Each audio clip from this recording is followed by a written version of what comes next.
It's just saying the rocks. Welcome back to the road trip. We're at the Meteor crater. Celsius. At those temperatures, if you were able to have this material, could have molded like hot plastic, wrote your name, your finger, whatever you wanted. Right now, it's a big chunk of limestone. Stick this side into continent for a couple thousands of years with all the heat and pressure, it would turn into marble.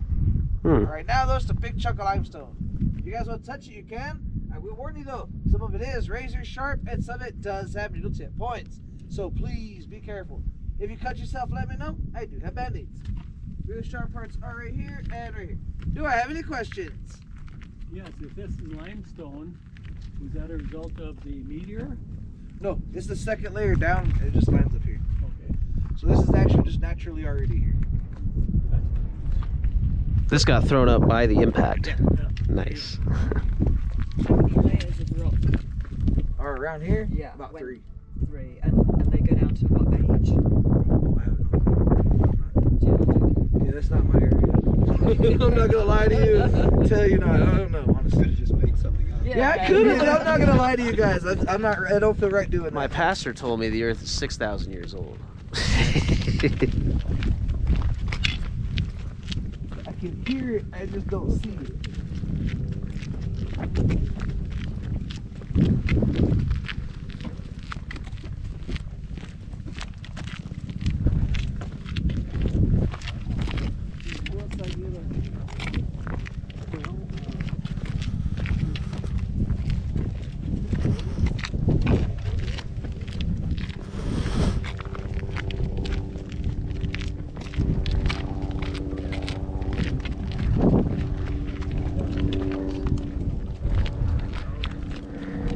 That's the road we came up. That's Interstate 40 or Route 66 if you prefer. Ah, there's a helicopter. Up there.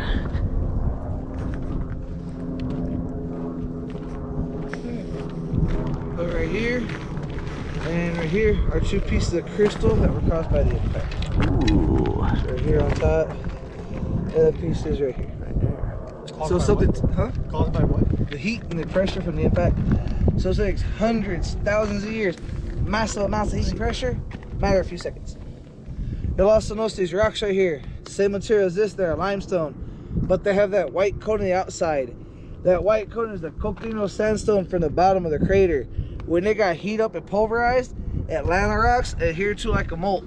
The really cool part about it is NASA's recreate lab for one purpose, to coat the outside space tiles free entry. That's how it gives it heat resistance. If you rub it a little bit force, it feel your fingertips at fine texture, so bay powder. Again, the crystals right here and here. All the white stuff here and here is bird poop, so be careful. Do I have any questions? So why wouldn't helicopters can go down there? There's actually a story I'll tell at the end that explains why. I can keep y'all paying attention.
And if you guys will see the rocks in the middle, or ones in the back, go for it. They're not the ones up front.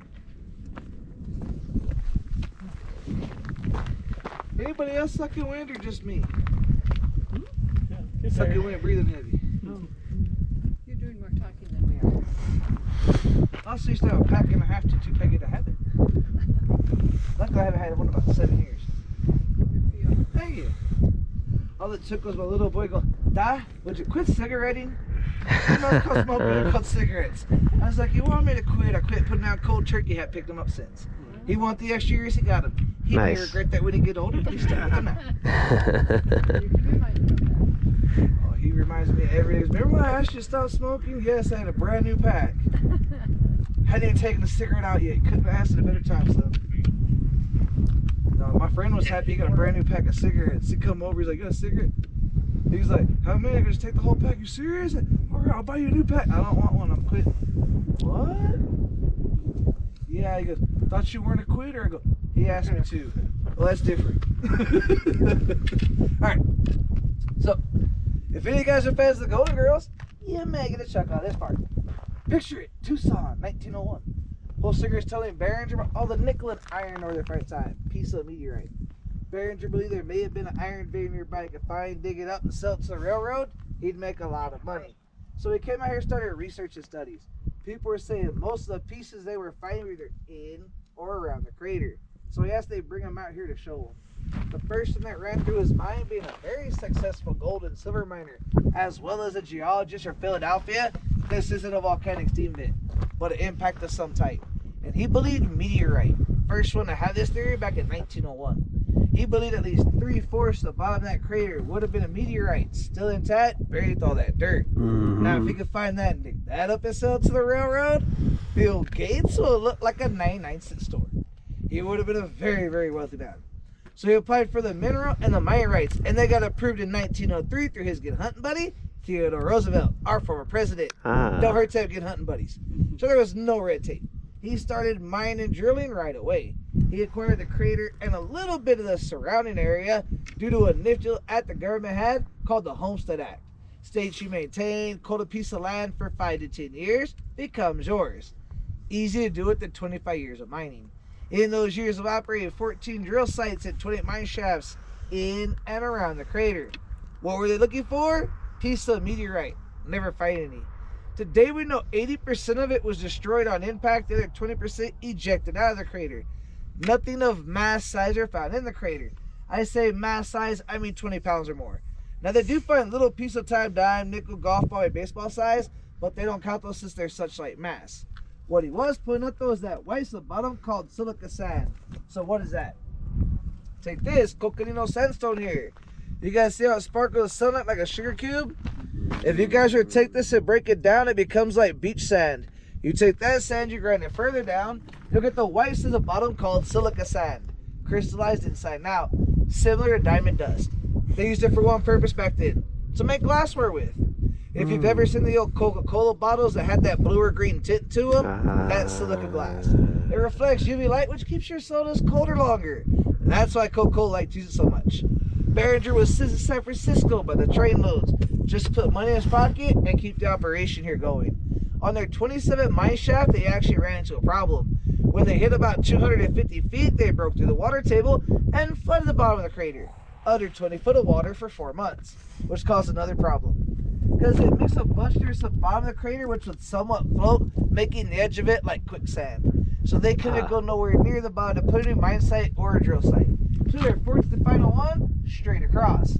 You notice a little orangish line coming down? That's the tillage from that drill. About 275 to 300 feet down, Behringer's drill bit started tearing up on something. He believed he may have struck a piece of meteorite buried in that back wall, so he bored another shaft. Right next to that line is that white mound like a pair of wings or a set of lugs. There's a 28th and final mine shaft. It goes in 250 feet. Behringer never did connect the two, never found his drill bit or what it was getting tore up on. Shortly after that, he went home. That's how to go home with a failed adventure. The year, 1929. Stock market crash, Great Depression. Shortly after he returned home, he had a heart attack and he died, leaving the crater to his 8 girl children. Now, one of them wanted to move out from Philadelphia to stare at a hole in the ground. I don't blame him, I wouldn't either. All of his children have been quoted as their father's biggest and worst obsession of his entire life. It almost broke their family in two for all the fights they were having, as well as financially. Consider their father sunk about $500,000 of his family's fortune into the crater, equivalent to almost $10 million a day due to inflation. So after his death, they figured crater low, no bother it. There was a problem. Story of the crater was out by then. How many of you guys happen to see that Bar T Bar Ranch sign on your way in? Oh, yes. The Bar T Bar Ranch. Yes, Bar T Bar. Yeah. Bar You guys T know the history Bar. with them? They have a lot to do with the crater. The Bar T Bar Ranch is actually owned by two families in Chilson and Tremaines. So you guys run on top of Moon Mountain and look to the east, you will see the ranch. They acquired all the land surrounding the crater due to another little nifty act the government had right after Arizona became a state called a penny for an acre. They were selling off acres of land for a penny apiece just to get people out here to sell land. The Chilson explorers decided to take advantage of this, put a little bit both their family's fortunes together, and bought a little over 300,000 acres of land for a little over $3,000. Since then, they've added on to it. They own almost roughly 50 miles surrounding the crater. They own 6 ranches in the state. It's been the biggest of 6 and one of the biggest in the state. They raise black Angus beef. I told them one falls in there, oh yeah, we'll pull it out, but it's gonna be a pieces. I mean, nice ribeye. So everybody across their property come out here to the crater, which caused a problem. The ranch had to hire a whole new ranch hands to come out here and help rescue people from the bottom of the crater. Sometimes the same people, sometimes more than once a day. Some people never learn. It got to a point out of the crater and pay the ranch hands for to be down there. And they have people down there for a day or two to really rethink if they didn't want to pay to get out. It was said until early 40s. Early 40s roll around, there's 5 of it, call it the Rangers. Look, becoming to the problem, we figure something out. So all 3 families, they got together and talked about it. Bar T Bar Ranch had a solution. They built a road, they maintain it. They built a museum, they maintain that. All they asked, they get charged a cover price and keep half the charge. The Rangers thought that was a great idea because they can still make money off the crater and they have to leave Philadelphia. 3 things happened back then. See One, you next video. the